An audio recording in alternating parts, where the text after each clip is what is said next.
Seperti biasa, mengawali pembelajaran kita membaca tujuan pembelajaran terlebih dahulu. Jadi tujuan pembelajaran kita pada bab ini adalah yang pertama, peserta didik dapat membaca Al-Quran Surat Al-Jumu'ah, Al-Quran Surat Al-Qasas, dan hadis tentang etos kerja. Kemudian peserta didik dapat menyebutkan makna mufradat dari Al-Quran Surat Al-Jumu'ah, Al-Quran Surat Al-Qasas, dan hadis tentang etos kerja. Kemudian peserta didik dapat menjelaskan kandungan dari Al-Quran Surat Al-Jumu'ah dan Al-Quran Surat Al-Qasas, juga hadis tentang etos kerja. Dan yang terakhir, yang paling penting adalah peserta didik dapat menunjukkan perilaku etos kerja dalam kehidupan sehari-hari. Adapun gambaran umum materi kita, yang pertama adalah Al-Quran Surat Al-Jumu'ah, yaitu pada ayat 9-11. Kemudian Al-Quran Surat Al-Qasas ayat 77. Dan yang terakhir adalah hadis tentang etos kerja.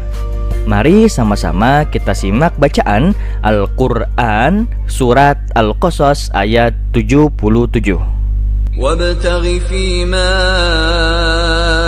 آتاك الله الدار الآخرة ولا تنس نصيبك من الدنيا وأحسن كما أحسن الله إليك ولا تبغ الفساد في الأرض إن الله لا يحب المفسدين. Shadaqallahul azim wa shadaqa rasuluhun nabiyul habibul karim wa nahnu ala dzalika minasyahidina wasyakirin alhamdulillahi rabbil alamin. Artinya, dan carilah pahala negeri akhirat dengan apa yang telah dianugerahkan Allah kepadamu. Tetapi janganlah kamu lupakan bagianmu di dunia, dan berbuat baiklah kepada orang lain sebagaimana Allah telah berbuat baik kepadamu. Dan janganlah kamu berbuat kerusakan di bumi. Sungguh Allah Subhanahu wa ta'ala tidak menyukai orang-orang yang berbuat kerusakan.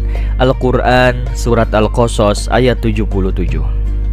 Kita masuk kepada mufradat atau kosakata ayat. Boleh disimak dengan baik bacaan dari mufradat atau kosakata ayat ini. Wabtaghi, wabtaghi, wabtaghi, dan carilah. Ataka, ataka, yang telah dianugerahkan Allah kepadamu. Nasibak, nasibak, bagianmu.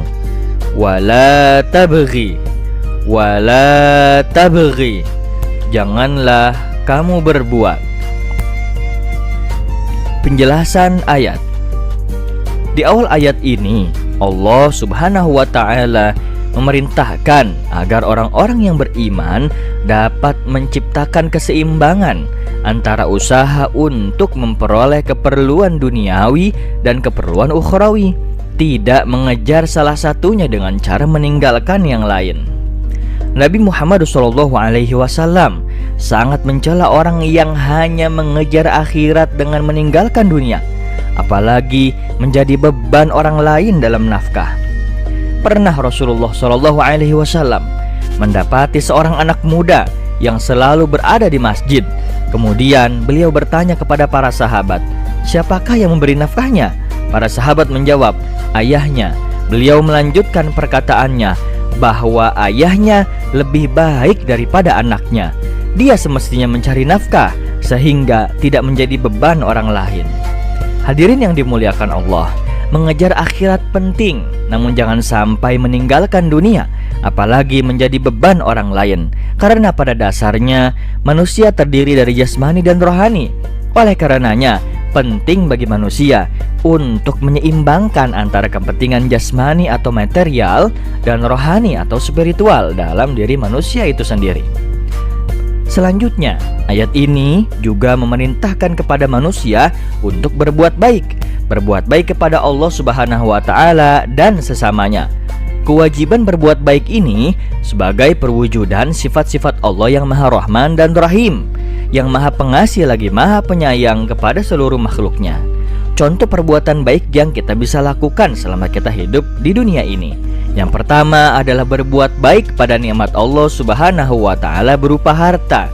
Kita dianjurkan untuk bersedekah. Jangan menahan harta itu sendiri, karena pada hakikatnya pada harta kita juga terdapat hak-hak orang lain. Kemudian perbuatan baiknya yang kita bisa lakukan adalah berbuat baik kepada diri dengan memelihara kehidupan dirinya di dunia. Artinya kita memberikan makan kepada diri kita yang cukup, memberikan sandang yang cukup, memberikan pangan yang cukup, sehingga kita tidak menelantarkan diri kita sendiri. Sungguh Allah telah memberikan nikmat untuk kita hidup di dunia ini. Kemudian selanjutnya, selalu menaati perintah Allah melalui ibadah dan menjauhi larangan-larangannya. Dan yang terakhir, berbuat baik dengan tidak berbuat kerusakan di muka bumi ini. Mudah-mudahan kita dapat berbuat baik dan kita meninggalkan hal-hal yang dapat membuat kerusakan di muka bumi ini, sehingga bumi ini selalu diberkahi oleh Allah Subhanahu wa Ta'ala. Demikian saudara-saudaraku, anak-anakku sekalian yang dimuliakan Allah Subhanahu wa Ta'ala. Sekian dan terima kasih. Kurang lebihnya mohon maaf. Yang terbaik datangnya hanya dari Allah Subhanahu wa Ta'ala. Adapun kesalahan itu dari saya sendiri. Wallahul muwaffiq ila ma yuhibbuhu wa yardha. Kita lanjut pada media pembelajaran berikutnya, bab 8 pertemuan ketiga. Wassalamualaikum warahmatullahi wabarakatuh.